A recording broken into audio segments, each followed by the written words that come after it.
कक्षा 10 के गणित के इस वीडियो लेक्चर में आपका स्वागत है।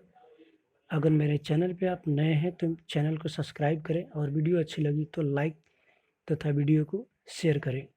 आज हम लोग पढ़ेंगे प्रश्नावली 1.1 का परिचय, जिसमें है वास्तविक संख्या। तो वास्तविक संख्या को पढ़ने से पहले इसमें क्या क्या आता है उस पर हम पहले फोकस करेंगे, उसके बाद हम वास्तविक संख्या की बात करेंगे।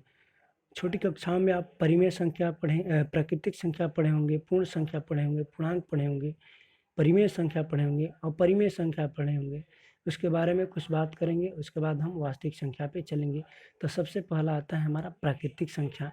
तो गणना की संख्याओं को प्राकृतिक संख्या कहते हैं। उदाहरण के लिए 1 2 3 4 5 ETC, मतलब ऐसे ही चलता रहेगा। सबसे छोटी प्राकृतिक संख्या 1 होती है और बड़ी प्राकृतिक संख्या में ज्ञात नहीं है। उसके बाद आता है पूर्ण संख्या।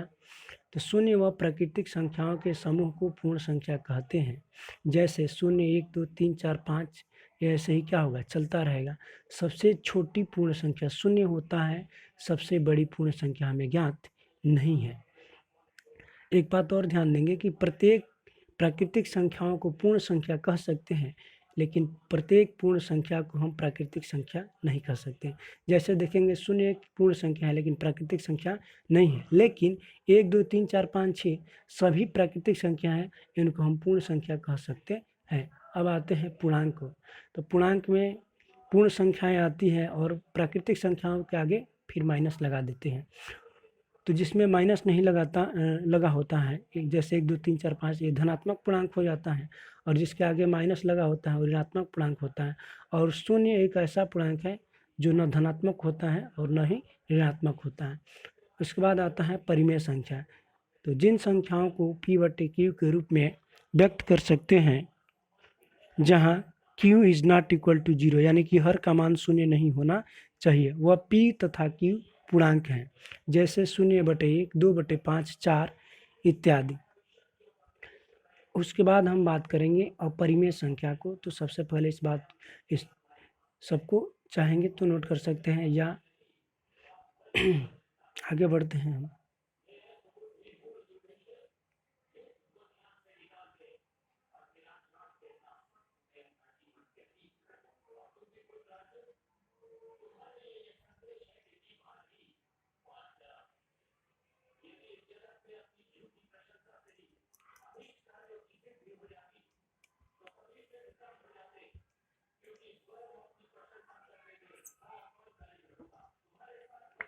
उसके बाद होता है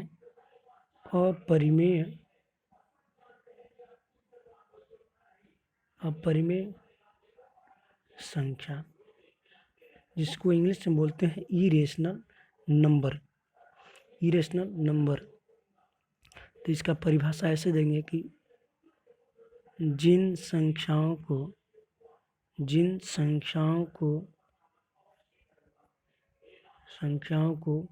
P/Q के रूप में व्यक्त नहीं कर सकते,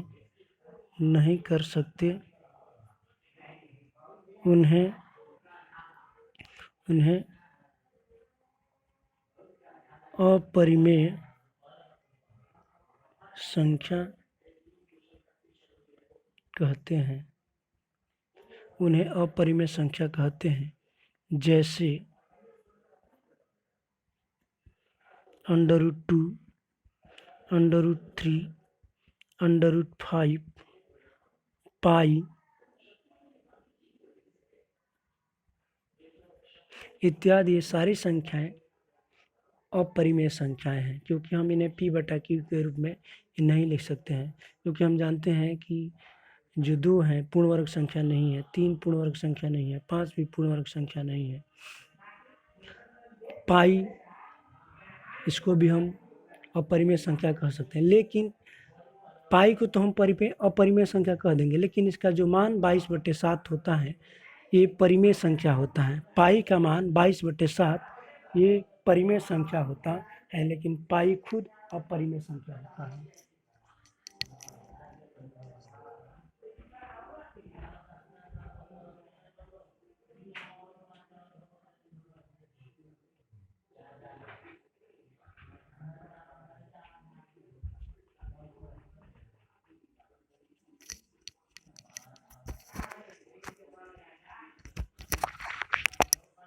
पाई खुद हमेशा क्या होता है, अपरिमेय संख्या होता है, लेकिन इसका जो मान 22/7 वो परिमेय संख्या में आता है। ये जो है परिमेय संख्या में आएगा, लेकिन जो पाई है वो अपरिमेय संख्या में आता है। अब हम पढ़ेंगे दशमलव संख्या।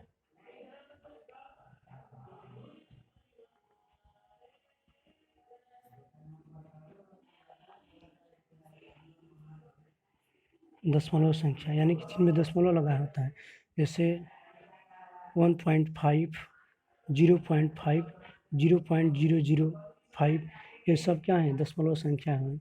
और इसके भी प्रकार आप पढ़े होंगे, एक शांत होता है, एक अशांत होता है, तो उसके पीछे हम नहीं जाएंगे। अब आते हैं हम वास्तविक संख्या की बात करते हैं। अब बात करेंगे हम वास्तविक संख्या को, तो सबसे पहले आप इसको नोट कर लीजिए, इसके बाद हम वास्तविक संख्या की बात कर रहे हैं।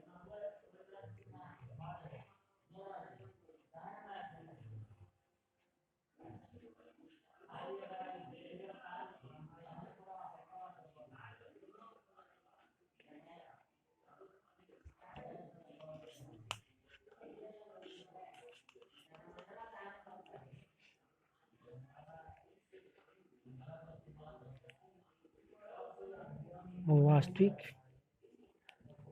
संख्या, जिसे इंग्लिश में बोलते हैं हम रियल नंबर। तो वास्तविक संख्या को परिभाषित करेंगे तो लिखेंगे परिमेय तथा अपरिमेय, परिमेय तथा अपरिमेय संख्याओं के समूह को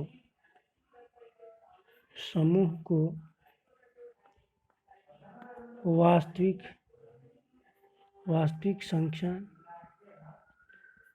संख्या कहते हैं। परिमेय तथा अपरिमेय संख्याओं के समूह को वास्तविक संख्या कहते हैं।